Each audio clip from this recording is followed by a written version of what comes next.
ابو سعید رضی اللہ عنہ سے روایت ہے کہ وہ رسول اللہ صلی اللہ علیہ وسلم کے پاس آئے، آپ بخار میں مبتلا تھے، تو انہوں نے اپنا ہاتھ آپ کی چادر پہ رکھا، کہا ہے اللہ کے رسول آپ کا بخار تو بہت سخت ہے۔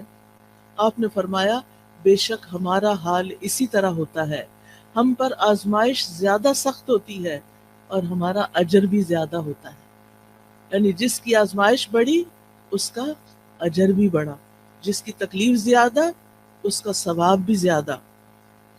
پھر انہوں نے پوچھا اے اللہ کے رسول لوگوں میں آزمائش کے لحاظ سے سخت کون ہوتا ہے؟ آپ نے فرمایا انبیاء۔ کہا پھر کون؟ آپ نے فرمایا علماء۔ کہا پھر کون؟ فرمایا نیک لوگ۔ اب ہونا تو یہ چاہیے تھا کہ جو نیک لوگ ہوں، یا عام طور پر لوگ یہی سمجھتے ہیں کہ اگر ہم نیک کام کر رہے ہیں، عبادت کر رہے ہیں، تو پھر ہماری زندگی میں تو کوئی مشکل نہیں ہونی چاہیے۔ نہیں، مشکلیں ہوتی ہیں ان کی زندگی میں، لیکن وہ برداشت کر کے خوشحال ہوتے ہیں، وہ دل سے خوش راضی رہتے ہیں، اور وہ سمجھتے ہیں کہ ہر لمحہ ہمارا اجر بڑھتا چلا جا رہا ہے، لہٰذا یہ چیز ان کو اطمینان دیتی ہے، اور وہ اس پریشانی پہ پریشان نہیں رہتے ہر وقت، بلکہ اللہ سبحانہ تعالیٰ کی طرف رجوع کرتے ہیں۔ نبی صلی اللہ علیہ وسلم نے یہ بھی فرمایا کہ ان کو یعنی نیک لوگوں کو بعض اوقات ایسی تکلیفیں آتی ہیں، کچھ لوگ آزمائش پر بھی خوش ہوتے ہیں بنسبت اس شخص کے جو کچھ دیے جانے پر خوش ہوتا ہے۔ یعنی عام لوگوں کا حال کیا ہوتا ہے کہ جب ان کو کچھ دیا جاتا ہے تو وہ خوش ہوتے ہیں، لیکن انبیاء اور نیک لوگ جب ان پر کوئی تکلیف آتی ہے تو خوش ہوتے ہیں، وہ سوچتے ہیں کہ ہمارے رب نے اس کام کے لیے چنا۔ اب رب کی بڑی حکمتیں ہوتی ہیں، وہ کسی پر اس کی وسعت سے بڑھ کے بوجھ نہیں ڈالتا۔ لا یکلف اللہ نفسا الا وسعها، اللہ کسی جان پر اس کی ہمت وسعت سے بڑھ کے بوجھ نہیں ڈالتا۔ لہا ما کسبت وعلیہا ما اکتسبت۔ مومن یہی دعا کرتا رہتا ہے ربنا لا تؤاخذنا ان نسینا او اخطانا ربنا ولا تحمل علینا كما حملته على الذين من قبلنا ربنا ولا تحملنا ما لا طاقت لنا به۔ یعنی جب ان کو تکلیف آتی ہے تو وہ سوچتے ہیں کہ اگر یہ تکلیف ہمارے گناہوں کی وجہ سے ہے، تو کہ دعائیں کرتے ہیں یا اللہ تو ہمیں پکڑنا، ہمیں نہ پکڑنا، اگر ہم بھول گئے یا ہم نے کوئی غلطی کر لی ہے تو اس پر ہماری پکڑ نہ کر، اللہ ہم پہ وہ بوجھ نہ ڈال جو ہم سے پہلے لوگوں پہ ڈالے گئے، اللہ ہمیں وہ بوجھ نہ اٹھوا جس کے اٹھانے کی ہم میں طاقت نہیں، جس کی ہم ہمت نہیں رکھتے، یا اللہ اس تکلیف کو اتنا نہ بڑھا دینا کہ ہم اسے برداشت نہ کر سکیں۔ لہٰذا وہ اللہ تعالیٰ کی طرف رجوع کرتے رہتے ہیں اور کہتے ہیں وَلَا تُحَمِّلْنَا مَا لَا طَاقَةَ لَنَا بِهِ وَاعْفُ عَنَّا، ہمیں معاف کر دیجئے، وَاغْفِرْ لَنَا، ہمیں بخش دیجئے، وَارْحَمْنَا، ہم پہ رحم فرمائیے، یا حی یا قیوم برحمتک استغیث۔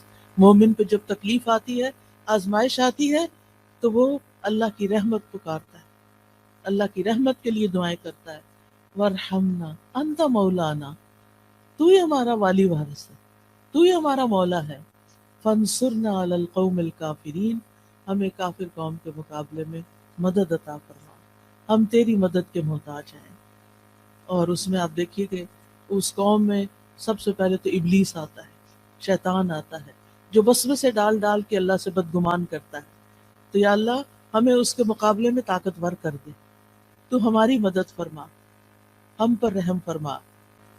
پھر اسی طرح ہم دیکھتے ہیں کہ نبی صلی اللہ علیہ وسلم ہر طرح کی تکلیفوں سے آزمائے گئے، یتیم پیدا ہوئے، ماں بھی فوت ہو گئی چھوٹی عمر میں، پھر دادا فوت ہو گئے، پھر چچا مددگار تھے عین مصیبت کے سال، وہ بھی فوت ہو گئے، بیوی بڑی غمگسار تھی حضرت خدیجہ، وہ بھی فوت ہو گئی، پھر وطن سے پیار ہوتا ہے، حالات اتنے تنگ ہو گئے، آزمائشیں اتنی بڑی، 3 سال تو ایک گھاٹی میں گزارنے پڑے جہاں کچھ کھانے پینے کو نہیں تھا، اور پھر بالآخر مکہ چھوڑنا پڑا۔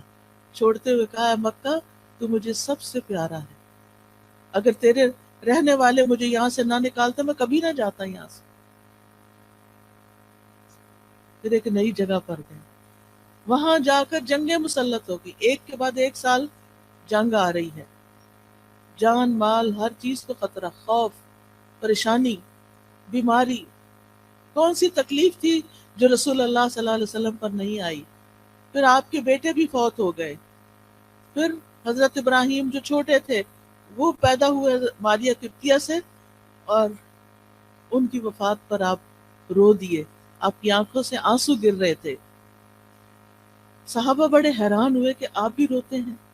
آپ نے فرمایا ان العین تدمع والقلب والقلب يحزن ولا نقول الا ما يرضى ربنا وانا بفراقك یا ابراہیم لمحزونون۔ آنکھیں روتی ہیں، دل غمگین ہوتا ہے، اور ہم وہی بات کہتے ہیں جس سے ہمارا رب راضی ہوتا ہے۔ دل میں غم ہے، آنکھوں میں آنسو ہیں، یہ منع نہیں ہے، یہ ہوگا، لیکن زبان سے کوئی ایسی بات نہیں نکالیں گے جو رب کو ناراض کرے۔ اور اے ابراہیم، تیری جدائی سے ہم بڑے غمگین ہیں، یہ تو ہمیں چھوڑ گیا ہے، ہمیں غم ہے۔ سوال یہ پیدا ہوتا ہے کہ یہ تکلیفیں آتی کیوں ہیں، کیا مقصد ہے ان کا؟ تو سب سے پہلی بات تو یہ کہ اللہ تعالی ہمارا امتحان لیتے ہیں، امتحان میں جو کامیاب ہو جاتا ہے اس کے درجے بلند ہو جاتے ہیں، اور جو فیل ہو جاتا ہے وہ نیچے چلا جاتا ہے۔ تو یہ انسان کو بلند درجے دینے کے لیے آتی ہیں۔ حدیث میں آتا ہے بے شک بندے کے لیے جب اللہ سبحانہ تعالیٰ کے ہاں ایک مقام مرتبہ مقدر ہو چکا ہوتا ہے، یعنی اس کو وہ بلند مقام دینا ہے، لیکن وہ بندہ اپنے اعمال کی بنا پر اس تک نہیں پہنچ سکتا، یعنی عمل اس کے کم ہے، درجہ اللہ کے ہاں بڑا لکھا ہوا ہے کہ اس کو یہاں تک پہنچنا ہے، تو اللہ تعالیٰ اسے اس کے اپنے جسم میں یا مال میں یا اولاد کی آزمائش میں ڈال دیتا ہے، کیونکہ اللہ نے اس کو بلند درجہ دینا ہوتا ہے۔ اب انسان سوچتا ہے کہ اور لوگ تو مزے سے جی رہے ہیں، ان کو تو کوئی تکلیف نہیں، وہ تو آرام سے چل لیتے ہیں، مجھے ہی کیوں تکلیف ہے، سب کی اولاد اتنی صحت مند ہے، میرا بچہ کیوں بیمار ہے، سب کے شوہر اتنے اچھے سلوک کرتے ہیں، میرا شوہر مجھے کیوں نہیں پوچھتا۔